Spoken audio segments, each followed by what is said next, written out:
पिछले वीडियो में हमने देखा कि पोकेमॉन का रियल मीनिंग पॉकेट मॉन्स्टर होता है, जिसे सतोशी ताजरी ने अपने बचपन के एक हॉबी से इंस्पायर होकर क्रिएट किया था। स्टार्टिंग में पोकेमॉन गेम्स के रूप में आया और गेम्स की दुनिया में तहलका मचा दिया। साल 1997 के बाद जब पोकेमॉन एनिमे के रूप में टीवी पर आया, तब पोकेमॉन के फैंस दुनिया के कोने कोने में नजर आने लगे। हमने ये भी जाना था कि पोकेबॉल कैसे काम करता है और पोकेमॉन्स अपने जैसे और पोकेमॉन्स को कैसे रिप्रोड्यूस करते हैं। एंड आज आप सभी की रिक्वेस्ट पर मैं आया हूँ पोकेमॉन का पार्ट 2 लेकर। यदि आपने अभी तक पोकेमॉन का पार्ट 1 वीडियो नहीं देखा है तो डिस्क्रिप्शन में जाकर पहले पोकेमॉन का पार्ट 1 देखाओ, फिर पार्ट 2 देखना।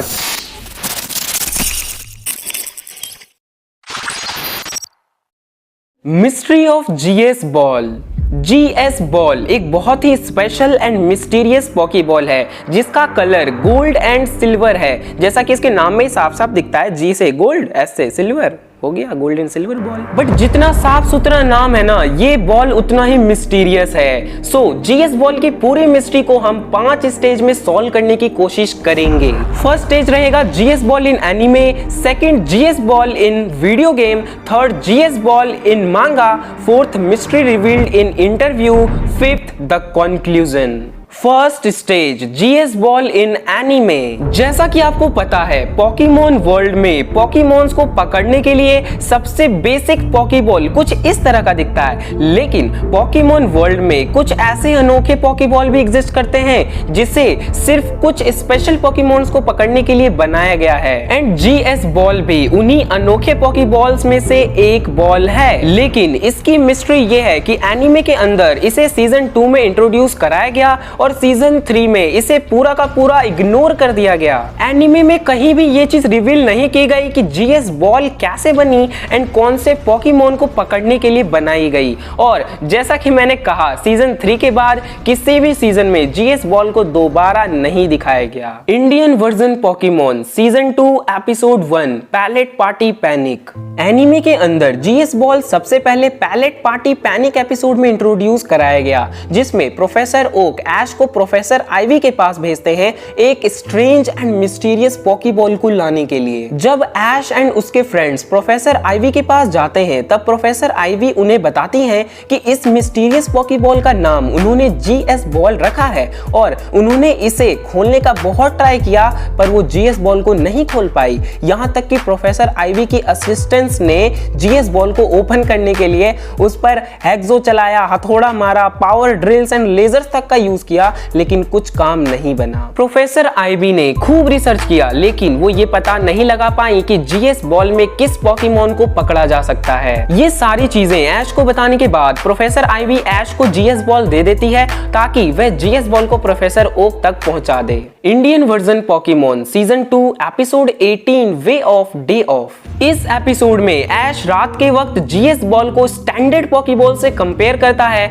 और सोचता है कि आखिर जीएस बॉल में ऐसा क्या खास है। Indian version Pokemon season 2 episode 35 अ टेंट सिचुएशन। फाइनली इस एपिसोड में ऐश अपने पैलेट सिटी पहुंचकर प्रोफेसर आइवी के द्वारा दिए गए जीएस बॉल को प्रोफेसर ओक को पकड़ा देता है, ताकि वो जीएस बॉल पर आगे रिसर्च कर सके। Indian version Pokemon season 2 episode 36 the rivalry revival. And finally इस एपिसोड में प्रोफेसर ओक कहते हैं कि जीएस बॉल के बारे में उन्हें कुछ भी मालूम नहीं पड़ रहा है, और प्रोफेसर ओक ऐश को वो जीएस बॉल दे देते हैं और कहते हैं कि वो इस बॉल को कर्ट को दे दे, जो कि जोटो रीजन में रहने वाले एक पॉकीबॉल रिसर्चर एंड मैन्युफैक्चरर हैं। अंत में ऐश जीएस बॉल को कर्ट तक पहुंचा देता है और उसके बाद कभी भी पोकेमॉन के किसी भी सीजन में जीएस बॉल का नाम तक नहीं लिया गया। Second stage GS ball in video game. साल 2000 में पोकेमॉन का 5वां गेम रिलीज किया गया, जिसका नाम था पोकेमॉन क्रिस्टल। इस गेम में एक इवेंट के तौर पर हर प्लेयर को जीएस बॉल मिलता है, जिसे उस प्लेयर को कर्ट के पास लेकर जाना होता है,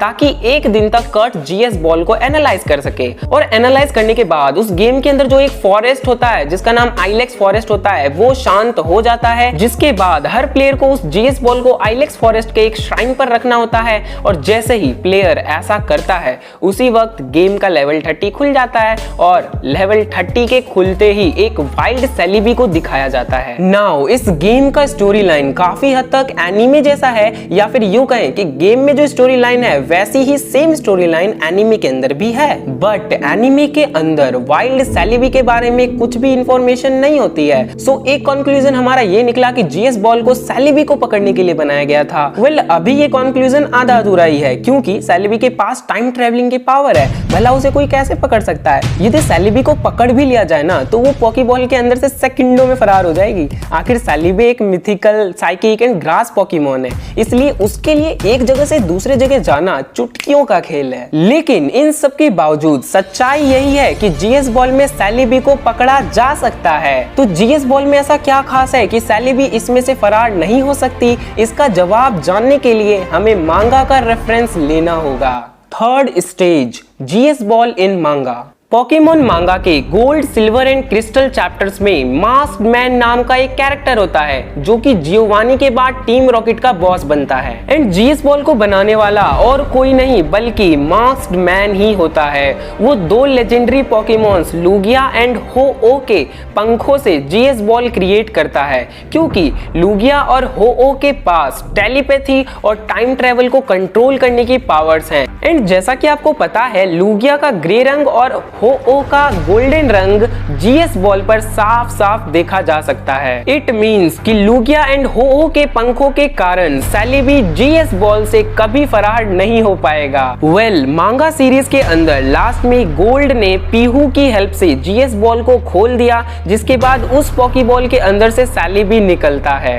fourth stage, mystery revealed in an interview. 4 जुलाई 2008 के एक इंटरव्यू में पॉकीमॉन एनीमे के फिल्म डायरेक्टर और स्टोरी बोर्ड आर्टिस्ट मासामित्सु हिडाका से जब ये पूछा गया कि जीएस बॉल की मिस्ट्री आखिर है क्या, तब उन्होंने साफ साफ कहा, जैसा कि पॉकीमॉन गेम में दिखाया जाता है कि जीएस बॉल में से सैलिबी निकलती है, वैसा ही एनीमे में भी दिखाया जाने वाला था। बट समहाउ उस वक्त उन्होंने एनीमे के अंदर सैलिबी को रिवील नहीं किया था, क्योंकि उस समय पॉकीमॉन की नेक्स्ट मूवी सैलिबी पे बेस्ड थी।